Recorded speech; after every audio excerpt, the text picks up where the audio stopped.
Tonight we're going to give a quick review of the proposed budget. We have discussed this with you over the past 3 months and trying to get a sense of the presentation. We're not going to do the entire package of presentations collapsed into one, but we'll give a quick overview. And then a little later this evening, the board will be looking at adopting the budget for 2015-16, that should be 2015-16 proposed budget. So, without further ado, clearly we talk about planning and the opportunity for us to strategically plan to review all the needs of the district, from the instructional needs, the facilities and transportation, co-curricular, extracurricular programs. Everything that we do in the school is part of the conversation, and we have really great outcomes here that really point to the planning that we do. But everything is supported fiscally by the budget process, and the opportunity for us to review that starts in November, comes through November, December, very much of an internal conversation between staff at each of the buildings and each of the departments. We bring that to the board in January and begin our discussion. And it's a coupled local and state discussion, really, in terms of the Carmel schools. The opportunity for us to look at our revenue and what revenues we might expect from New York State and what we need to ask our public to raise and be fiscally responsible in that process. We do believe that the quality outcomes that you see academically, in the activities you see like this evening, the music programs, drama, athletic programs, and so on, really do reflect the quality of the Carmel schools. Revenue sources we've talked of, the fact that there is a local portion that is supported by our local taxpayers, and the state supports us by and large with the remaining portion, although there are some other miscellaneous sources that are there. And we've talked about this with you before. It's about a three quarters, 1 quarter arrangement with regard to local support and state support. We spoke of our challenges, and those challenges have been out there for a few years now, but we certainly have areas that are under our control and others that we continue to struggle with. Tax cap legislation requires us to meet certain requirements as we deal with revenue. State aid has been a question mark for us. This gap elimination that's been in place since the 2008-2009 school year has been a burden on our efforts to fund the district. But I think overall we've demonstrated and reported to you very transparently the fiscal responsibility of the district as it pertains to supporting our students and doing what we need to have to yield those quality outcomes. We had several questions as we came to the state aid picture in late March into April, and coming off of that, we created several scenarios for the district. We essentially were trying to plan in a way that allowed us to foresee certain levels of state aid, and I think we predicted that pretty closely. Although I would say that we were in that between that 1.7 and 4.8 figure. As we saw, Carmel received 3.9% increase in state aid, total allocation of $930,000. We spoke to the public, and to the board about how we were going to address certain considerations within the district and how that was going to come into line. I'm not going to really get into what the aid piece was, but we certainly saw slight increases in foundation. Gap elimination was restored significantly to us, and we're very appreciative of that, although it's still our money and we're not getting it all back, but we're getting more of it back than we expected, and so on. But we did talk about the kinds of things we wanted to put in place as a result of that funding. And again, not to continue to reiterate these points, but these are what we shared with you. Full day K, the professional development obligations that we have through the district, clubs and activities at the high school and middle school, and dollars back toward the reduction of the tax levy. We shared with you the fact that the budget supports the items as listed. And again, full day K, the professional development, instructional technology, and the initiative that I think is well underway in this district, but will get really over the top as we move into 2015-16 with regard to support across the 5 buildings within the district. Additionally, ESL, the RTI supports, elective offerings, and so on down the line. Bus replacement schedule, critical to our operation. It's really the unsung heroes of our district, really getting well over 4,000 students around to 5 locations and beyond every day, and doing it safely. And it's something we very rarely talk about, but the opportunity for us to continue to support the bus replacement plan is critical. And the work that Mr. Payne and his staff does is truly outstanding. And again, reduction of the tax levy.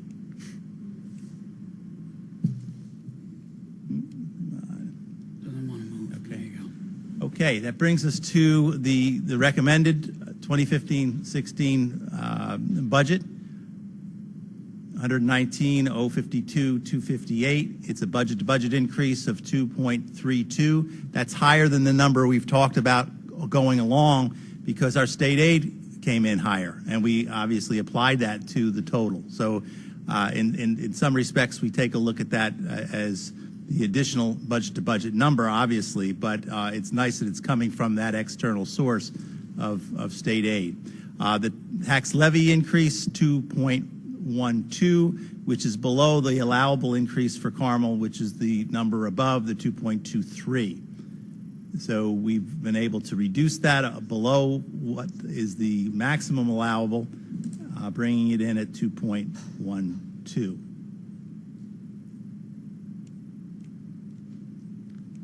This is a very temperamental machine here. Yeah. Okay. Again, this is underscoring the allowable versus the proposed. Again, this is the public share, the local share at 90,242,289. Now, the what-if scenario is always the favorite presentation of Mr. Stark, so I won't steal his thunder, but the next couple of slides will talk about the contingency and the what-if certain things don't occur as we go through the final budget review and budget vote. Eric? Okay, each year we do have a conversation about what could happen in the event that the adopted budget is not approved by the voters.